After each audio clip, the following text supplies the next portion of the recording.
Assalamualaikum warahmatullahi wabarakatuh. Bismillahirrahmanirrahim. Alhamdulillahirabbil alamin. Wassalatu wassalamu ala asyrafil anbiya'i wal mursalin wa ala alihi wa sahbihi ajma'in. Amma ba'du. Bapak Ibu hadirin hadirat sekalian yang saya muliakan, berbicara tentang pajak, maka dalam kacamata fikih dia termasuk dengan kebijakan fiskal yang ditetapkan oleh negara. Pemerintah apapun bentuknya di dalam Islam itu pesannya hanya satu: tasarruful imami ala ra'iyati manutun bil maslahah. Pejabat pemerintah, penguasa, siapapun dia, itu dalam melakukan kebijakan tata kelola negara, itu diminta di dalam syariat untuk mempertimbangkan yang namanya al-maslahah, kebaikan. Terkait dengan harta, kalau kita melihat misalnya di dalam fikih secara luas, maka dinyatakan oleh para ulama, al-aslu fi malil muslimi itu al-haram. Prinsipnya pada harta setiap orang Islam itu al-haram, haram untuk diambil. Kecuali diambil itu karena ada sebab yang dibenarkan oleh syariat. Misalnya, di dalam hadis Rasulullah Shallallahu Alaihi Wasallam itu menyatakan bahwa seorang wali yang memegang amanah harta yatim, itu ketika Allah berfirman, wala taqrabu malal yatimi illa billati hiya ahsan. Di antara harta yang Allah wanti-wanti di dalam Al-Quran, yang Nabi pesan bahaya betul harta ini, seperti orang yang memegang bara api panas, itu adalah hartanya anak yatim. Hartanya anak yatim itu yang misalnya saya menjadi walinya, menjadi pemegang amanah itu, kata Quran, jangan kamu dekati, jangan kamu sentuh-sentuh, illa kecuali billati hiya ahsan. Di situ ada kebaikan. Apa kebaikan misalnya? Misalnya kalau harta itu tidak saya investasikan, tidak saya tumbuh kembangkan, maka harta itu yang pertama akan kemakan yang namanya zakat, yang kedua tentu dengan pajak yang diterapkan oleh negara. Misalnya, ada anak yatim mendapat warisan dari orang tuanya yang wafat, uang katakan 1 miliar. Kalau 1 miliar ini ditaruh di bawah kasur, atau diletakkan sebagai bagian dari deposito apapun namanya, maka nanti setiap 1 tahun keuangan dalam syariat Islam, dia punya kewajiban untuk membayar 2,5%. Bapak bisa bayangkan dengan ibu-ibu, kalau dari 1 miliar diambil 2,5%, kemudian dibiarkan berlarut-larut panjang dalam tahunnya, maka lama-kelamaan harta anak yatim itu kalaupun tidak kita katakan habis, dia akan berkurang secara signifikan seiring dengan panjangnya waktu itu. Oleh karena itu kata Quran, kalau kamu pegang uangnya anak yatim dan melihat uang ini nanti akan habis karena berbagai macam hal termasuk zakat, maka perintah Nabi justru ittajiru, investasikan harta anak yatim ini, sehingga nanti kewajiban apapun yang terkait dengan harta, baik itu kewajiban zakat misalnya atau kewajiban lainnya, itu nanti dia ambil dari keuntungan investasi, bukan dari pokok warisannya. Nah, ini kemudian Bapak Ibu sekalian yang menginspirasi para ulama, apalagi hari ini, berkait dengan pandangan fikih terhadap yang namanya pajak. Ini ada sebagian orang yang ngajinya itu separuh, ya, cuma baca hadis satu, sohibul maksi finnar. Orang yang suka nagih-nagih sama rakyat itu finnar, di neraka. Itu tentu bukan doribah. Karena Sayyidina Umar, ini penting untuk saya sampaikan, di masa Rasulullah itu pajak relatif tidak ada. Di masa Sayyidina Abu Bakar pun pajak relatif tidak ada. Tetapi di masa Sayyidina Umar, beliau itu menerapkan kebijakan negara terkait dengan pajak terhadap berbagai model harta kekayaan orang. Kenapa? Karena di masa Rasulullah, itu negara yang dipimpin oleh Nabi, itu masih sangat sederhana. Hanya mengurusi satu kota Madinah. Maka yang namanya zakat, ini karena dalam kebijakan fiskal negara, itu kalau dalam tataran fikih, itu yang pertama adalah zakat. Zakat ini ternyata masih mencukupi kebutuhan umat yang ada di Madinah. Karena waktu itu di Madinah kan dibagi dua, Bapak. Yang muslim itu wajib bayar zakat, yang non muslim itu bayar jizyah. Jizyah itu bukan pajak keimanan, bukan, tapi kesetiakawanan sosial. Karena yang muslim bayar zakat, zakat ini kan ada ala asnafnya. Innamas shadaqatu lil fuqara'i wal masakin wal amilin dan seterusnya. Itu kemudian dibagi dan didistribusikan oleh Rasulullah Shallallahu Alaihi Wasallam untuk memenuhi hajat hidup rakyat di negara Madinah. Kemudian yang kedua, ini adalah kesadaran orang kaya. Jadi Rasulullah ketika mewajibkan zakat, itu Nabi tidak mewajibkan yang lain. Kenapa? Karena orang kayanya kayak Sayyidina Utsman.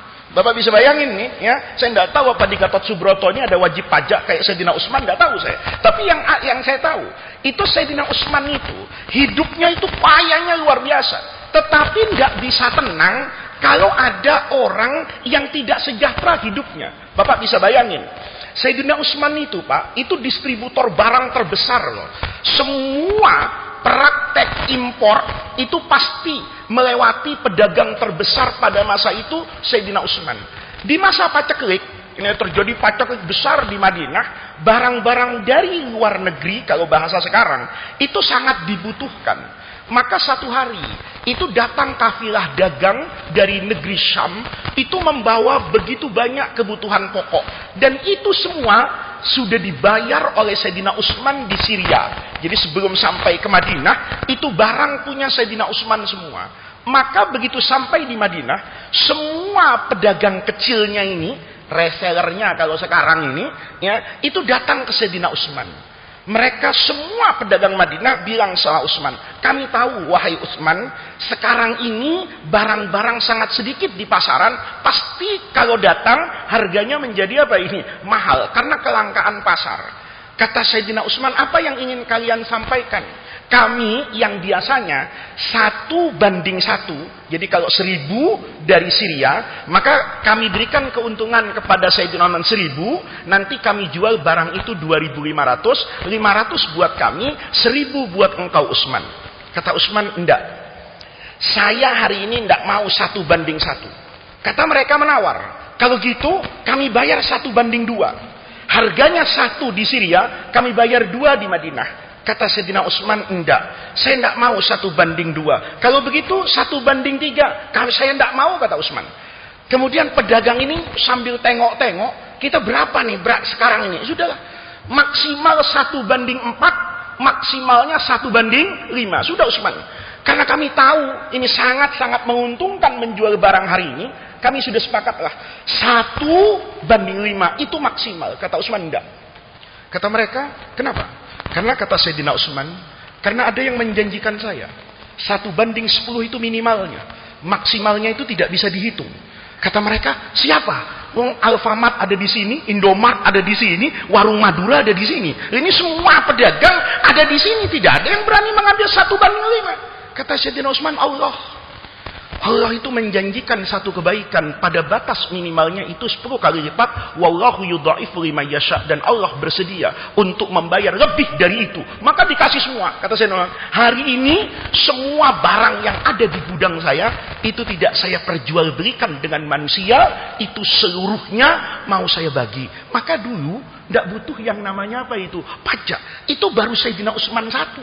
Belum Sayyidina Abdurrahman bin Auf, belum Sayyidina Abu Bakar. Maka di masa Rasulullah itu, Bapak kalau lihat, kita ngaji itu harus utuh. Tidak ada yang namanya pajak. Di masa Rasulullah itu nggak ada standar harga. batas atas dengan batas bawah, tidak ada. Semuanya dibebaskan. Tapi waktu itu ada orang mengeluh, datang ke Rasulullah, Nabi, pedagang-pedagang itu di pasar kok menaikkan harga. Halalau sa'arta, kenapa Nabi itu tidak bikin batas atas apa ini? Harga.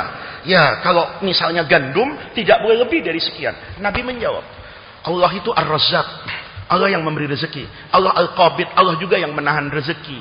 Tetapi zaman Sayyidina Umar itu begitu ada orang ngadu, ya Amirul Mukminin, ini pedagang di pasar menaik-naikkan harga tuh seenaknya. Halah sa'arta, kenapa tidak buat batas atas dan batas bawah? Umar buat. Itu bukan berarti Umar bertentangan dengan Rasulullah dan Rasulullah tidak melihat kemaslahatan rakyat baik pedagang maupun pembeli. Kata ulama, kenaikan harga di masa Rasulullah itu adalah kenaikan harga yang wajar, tidak dibangun dari keinginan spekulasi untuk mendapatkan keuntungan di luar kewajaran. Sementara zaman Sayyidina Umar itu pedagangnya sudah banyak yang nakal. Karena di masa Rasulullah pedagangnya itu Sayyidina Abu Bakar. Di masa Sayyidina Umar pedagangnya sudah turun grade-nya dari Abu Bakar. Di masa saya pedagangnya Abu Gosok. Nah, oleh karena itu tentu kebijakannya menjadi berbeda-beda. Ini Bapak namanya kebijakan fiskal keuangan. Maka di masa itu, di masa Rasulullah, di masa Sayyidina Abu Bakar itu tidak ada yang namanya doribah. Tetapi di masa Sayyidina Umar ini Bapak, kalau lihat kitab pajaknya, itu berwarna-warni. Ada orang Madinah minta perlindungan, ini putra daerah, bilang sama Amirul Mukminin, Umar, kita ini nanam di Madinah, itu biayanya besar. Kenapa? Karena butuh air, butuh macam-macam. Sementara mereka yang di Syria, itu tanahnya lebih subur. Maka biaya tanamnya di sana lebih murah, di sini lebih mahal. Begitu barang mereka datang ke Madinah, maka barangnya lebih murah. Kalau mereka semua nanti dibebaskan berjualan di sini, maka ekonomi kami petani asli sini akan apa ini? Mati. Kata Umar, apa mau kalian? Pasar kita terbuka untuk mereka ya Amirul Mukminin. Tetapi sejatinya kalau kami dikenakan pajak 1, mestinya mereka yang dari luar dikenakan pajak berapa ini? 2, untuk melindungi kepentingan kami di sini, karena kami bukannya ingin lebih untung dari mereka. Biaya yang kami butuhkan untuk memproduksi ini lebih tinggi dari mereka. Maka Sayyidina Umar itu sepakat, Pak. Yang kedua, Bapak bisa lihat nih sejarahnya zakat.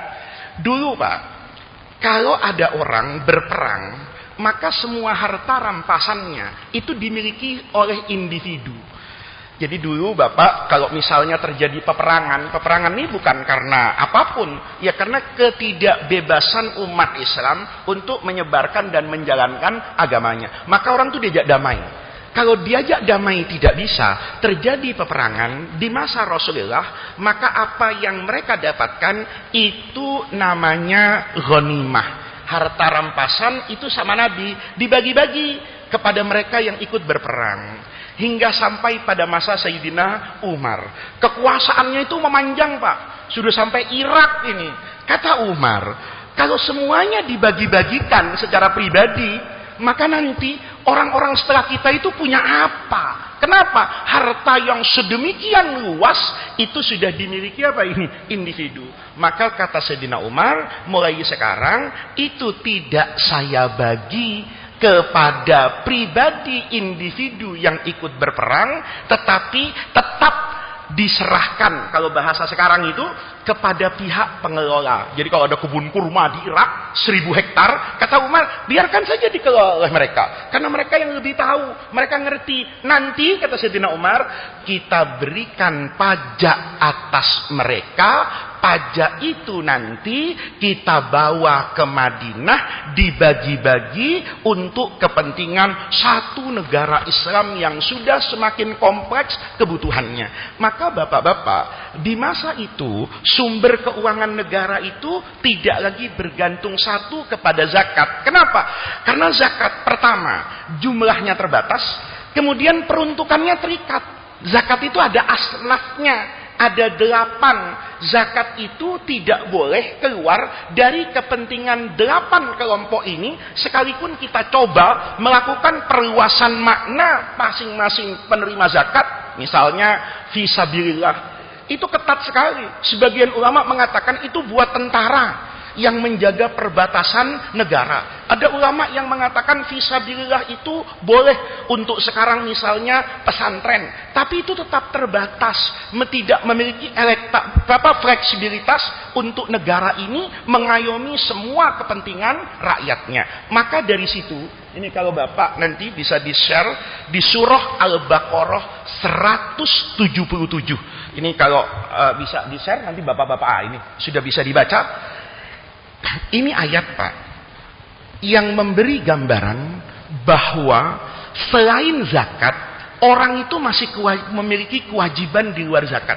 Kan ada orang, Bapak, merasa sudah bayar zakat, maka merasa hartanya itu sudah bersih. Padahal salah. Lihat di sini, kata Al-Quran, laisal birra, yang namanya kebaikan itu tidaklah dibatasi antuwal wujuhakum, kamu hadapkan wajahmu kibalal masyriqi wal maghrib. Ini sholat tanpa makna, cuma gerakan saja. Yang penting tahajud, nanti begitu tahajud di foto, kemudian status alhamdulillah malam ini tahajud, besok duha. Sebatas itu enggak.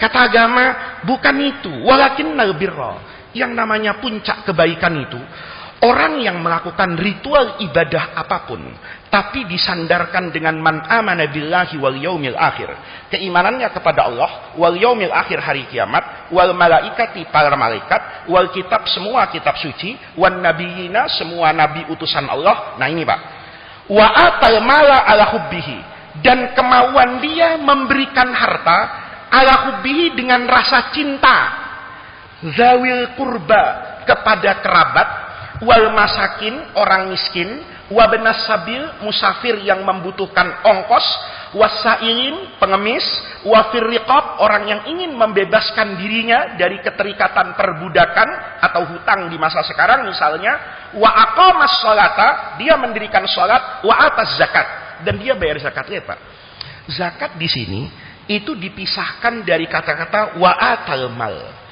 Ini sama-sama kewajiban harta, Pak. Yang satu dikatakan sebelumnya wa atal mal, mau mengeluarkan hartanya. Di belakangnya itu dikatakan dan orang tadi juga mau menunaikan zakat. Maka kata ulama, pendapat yang paling muktamad di antara semua ahli tafsir, atal mal yang pertama itu bukan zakat. Ada kewajiban terkait harta di luar zakat. Apa contohnya? Sederhana. Dulu guru saya itu nanya, menurut kalian musik yang diharamkan Allah itu apa? Kan tidak semua musik itu haram, Pak. Tapi kalau Bapak dangdutan, jogetan, naik panggung itu dengan penyanyi kayak gitu, itu insya Allah pasti haram, Pak. Ya. Tapi kalau Bapak mendengar musik kayak Indonesia Raya, kayak lagu-lagu yang membangkitkan semangat, patriotisme, itu kan tidak ada ulama mengatakan hukumnya pasti apa ini? Haram, tidak. Musik itu bisa halal dan bisa juga haram. Maka guru saya dulu nanya, murid-muridku, musik yang paling haram itu apa? Wah, jawab yang satu, wah musik yang mengandung erotisme, macam-macam. Kata guru saya, enggak. Musik yang paling haram itu adalah suara sendok dan garpu beradu di rumah orang kaya yang terdengar sampai orang miskin. Ini lihat, Pak. Nih, kita kadang-kadang ribet soal musik, tapi tidak pernah peduli ini. Kata guru saya dulu, musik yang paling haram tuh suara sendok garpu yang bunyinya terdengar di rumah orang kaya, yang bunyinya terdengar sampai orang miskin. Ini, Pak. Apa buah yang paling haram? Duren di rumah orang kaya yang baunya tersebar satu kampung, tidak pernah orang-orang itu dikasih duren untuk nyobain. Ini lihat agama itu indah banget, Pak. Makanya Rasulullah dalam hadisnya itu bersabda kan, la yu'minu ahadukum, tidak sempurna iman orang itu kalau dia tidur sementara tetangganya kelaparan. Perintah Nabi, kalau kamu masak, yang masak itu membuat aroma ke tetangga, maka perbanyak airnya. Itu menunjukkan walaupun dia sudah zakat, bahkan zakatnya besar, Pak. Katakan dia saya mengeluarkan zakat sampai 10 miliar. Tapi tetangganya lapar, Pak. Itu tidak kemudian orang ini lolos dari jeratan apa ini? Hukum. Kenapa? Karena ada tadi itu. Wa atal mala ala hubbihi. Kalau dia masih punya kemampuan, zakat itu kecil sekali. Hanya 2,5% dari hasil usaha bersih selama satu apa ini? Tahun. Kecil nilainya. Oleh karena itu kata agama, pajak itu dibenarkan. Kapan benarnya? Ada syaratnya. Syaratnya apa? Tidak berbeda jauh, Pak, sebetulnya dengan kebijakan negara. Negara ini kebijakannya bagus semua, Pak. Yang tidak bagus itu pelakunya. Jabatan semua orang itu bagus, Pak. Yang kurang bagus itu pejabatnya. Ini saya bisa ngomong gini karena bukan pejabat, gitu. Kalau saya jadi pejabat, mungkin saya lebih buruk dari pejabat hari ini. Alhamdulillah saya tidak jadi pejabat. Tapi jabatan itu bagus, Pak. Bapak lihat di Direktorat Jenderal Pajak dari atas sampai bawah. Kalau Bapak tanya sama saya dalil Quran hadisnya, saya kasih, Pak. Pak, jabatan ini masuk surga enggak? Oh, masuk. Jabatan ini masuk. Kalau apa? Kalau dia benar. Maka pajak itu, kata ulama, itu harus diartikan sebagai sesuatu yang bisa mewujudkan al-masolihul ammah, kemaslahatan bersama, sekalipun boleh jadi itu tidak berdampak signifikan kepada maslahah khassah. Misalnya, dari duit pajak, misalnya, dipakai untuk makan siang gratis buat mereka yang membutuhkan itu. Saya yang kaya, itu tidak ikut makan, Pak. Saya tidak ikut makan, dan juga nggak merasa juga itu memberi manfaat kepada saya. Uang pajak yang saya kumpulkan, itu membangun bendungan, Pak, di pojokan Jawa sana, untuk kesejahteraan petani. Saya bukan petani dan juga tidak pernah berinteraksi dengan yang namanya dunia pertanian. Tapi kata ulama, yutahammalu ad-dararul khasu lid-dararil am. Kepentingan individu itu harus kalah, Pak. Kalau dia berhadapan dengan kepentingan orang apa ini banyak, maka di sini dengan waktu yang pendek dan singkat ini, pajak itu yang utama itu untuk kepentingan al-masalih al-ammah. Yang kedua, dia diambil sesuai prinsip Al-Quran. Wa idza hakamtum bainan nas. Kalau kamu menjadi hakim penguasa, itu antahkumu bil adli. Konsep keadilan. Keadilan itu apa? Yang penghasilannya besar, pajaknya lebih besar. Yang penghasilannya kecil, pajaknya lebih kecil. Kalau dari yang besar, saya juga pernah, Pak, diundang acara di Dirjen Pajak yang di Wijoyo itu. Saya bilang, apa bedanya dengan yang di Masjid Salahuddin sini? Beda, Pak. Kalau kami di sana pajak-pajak yang besar-besar. Oh, saya pikir pantas nasi kotaknya lebih besar dari sini, kata saya. Bercanda, Bapak-bapak. Karena di sana yang besar, maka ada konsepnya dalam Islam. Kalau diambil dari yang kaya banget sudah cukup, maka yang setengah kaya ndak usah. Kalau diambil dari yang kaya banget 10%, ditambah sama yang kaya pertengahan 5%, kemudian ini sudah mencukupi, maka orang yang pada strata paling bawah itu seharusnya tidak lagi dikenakan apa ini pajak. Jadi agak niru zakat, Pak. Zakat itu unik, Pak. Di mana usaha manusia itu semakin besar, Allahnya minta semakin sedikit. Di mana usaha manusia itu semakin sedikit, maka Allah mintanya lebih besar. Coba Bapak lihat pertanian. Itu kalau pertanian tadah hujan, itu tarif zakatnya menjadi besar. Tapi kalau sawahnya butuh pengairan, maka tarif zakatnya menjadi apa ini? Kecil. Wafir rikas yang paling gede. Bapak lagi jalan-jalan di tanah kosong, di padang pasir atau di hutan. Tahu-tahu kakinya terantuk, ya, jatuh. Begitu jatuh, apa sih ini? Bapak cabut. Ternyata harta karun dibawa, emas nggak banyak sih, 100 ember, ya, gitu. Maka Bapak di sini wafir rikas itu Allah nggak tanggung-tanggung, Pak. Tarifnya gede banget, 1/5, 20 apa ini persen. Kenapa? Bapak tidak melakukan usaha apapun. Nah, ini bapak-bapak terkait dengan kewajiban membayar zakat. Jadi dia memiliki dalil agama, dia bukan kezaliman. Karena yang saya katakan tadi, sohibul maksi itu kalau di dalam buta kamus bahasa Arab, dia bukan al-kharaj, dia bukan al-fai, dia bukan al-ghanaim, dia bukan an-nawaib. Semua istilah yang digunakan dalam fikih terkait dengan pengenaan pajak terhadap warga negara. Al-maqsu itu apa? Nah ini ya, itu yang diambil oleh bukan negara, pejabat negara untuk mendapatkan sesuatu yang haram dia makan. Ya, jadi Bapak ngambil pajak sama siapapun asal sesuai dengan aturannya halal. Yang haram mana? Kalau pajaknya diringankan, sisanya masuk ke kantong pribadi. Itu yang dikatakan dalam hadis ini, ayo bayarnya segini aja, yang ini buat saya nilainya sekian. Itu yang masuk ke dalam api neraka. Tapi kalau mengatakan ini negara, sudah persetujuan DPR, sudah so macam-macam, ini sudah ditentukan, bayar. Maka mengambilnya sesuai dengan ketentuan itu, hukumnya menjadi halal. Dan jangan lupa Pak, begitu pajak ini dibangun jadi infrastruktur, ada orang yang mengatakan alhamdulillah sekarang saya kalau menjual barang itu sudah murah. Kenapa Pak? Biasanya muter saya. Atau bayar apa ini? Bayar kapal kecil itu dari bambu untuk menyeberangkan sapi saya. Alhamdulillah kemarin pemerintah membangun apa ini? Jembatan. Saya Ustadz juga dapat manfaat, ya kan? Kalau dulu untuk ngaji ke Pekalongan itu nawarnya luar biasa. Kenapa? Perjalanannya sangat-sangat apa ini? Sulit. Sekarang hanya 4 jam saya sudah sampai di sana. Alhamdulillah. Itu dibangun dari apa ini? Pajak. Maka yang seperti itu menjadi boleh dan menjadi benar. Yang tidak benar yang saya sampaikan tadi itu adalah penyelewengan. Penyelewengan apapun Pak, itu menjadi sesuatu yang dosa. Terlebih, ini yang penting nih, kalau diambil dari orang banyak. Nih, kalau saya, nih Pak, dibangun hubungan, hablun minallah itu mudah, ya. Tapi jangan dimudah-mudahkan, tapi mudah.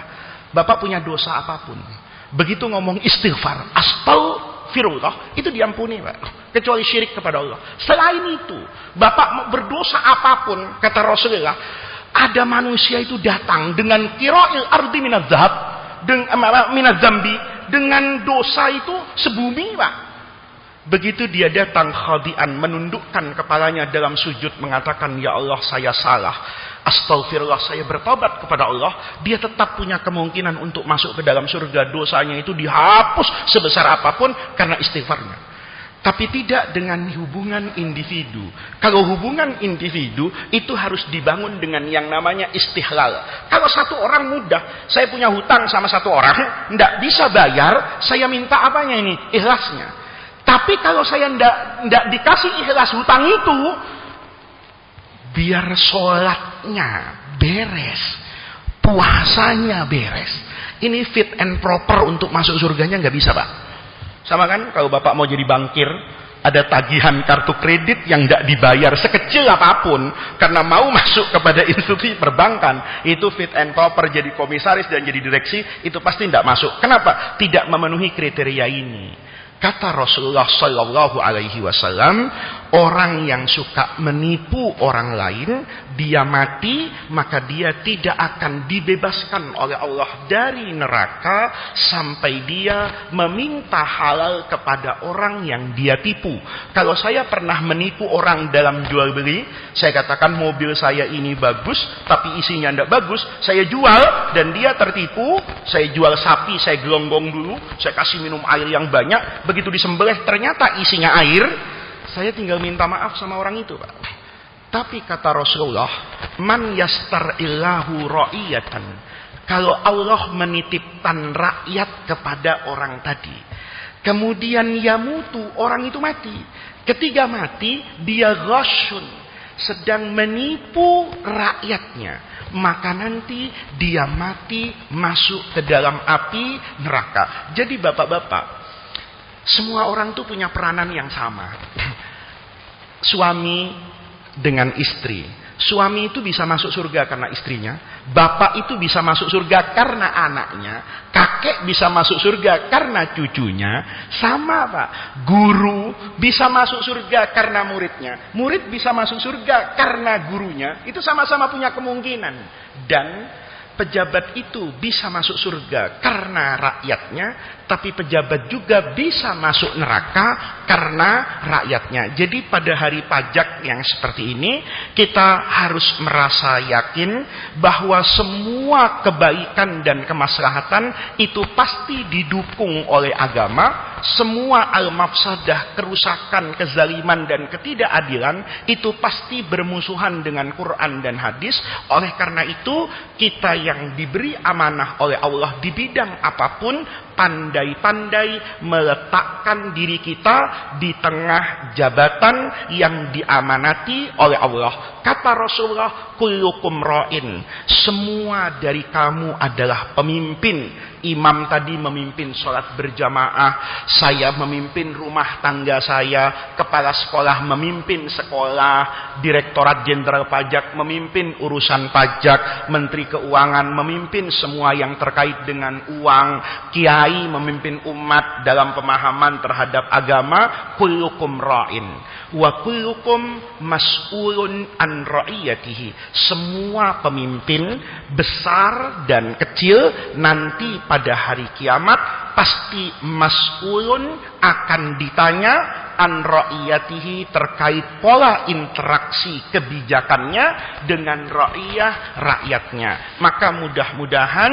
di hari pajak ini kita semua diberi ilham oleh Allah Subhanahu wa taala agar selalu menjadi abdan syakura, hamba yang pandai bersyukur, hamba yang pandai taat kepada Allah, hamba yang pandai menjaga karunia amanah jabatan apapun. Mudah-mudahan Allah Subhanahu wa taala senantiasa membersamai kita semua dalam tugas dan jabatan masing-masing. Mudah-mudahan kelak apa yang kita niatkan karena Allah, demi Allah dan bersama Allah untuk kesejahteraan dan kebaikan umat manusia menjadi tawassul dan wasilah kita untuk mendapatkan kebaikan hidup di dunia dan akhirat. Rabbana atina min ladunka rahmah wa hayyi lana min amrina rasyada. Allahumma la tahribna khaira ma indaka li syarri ma indana. Kurang lebihnya saya mohon maaf. Wallahul muwaffiq ila aqwamit thariq. Wassalamu alaikum warahmatullahi wabarakatuh.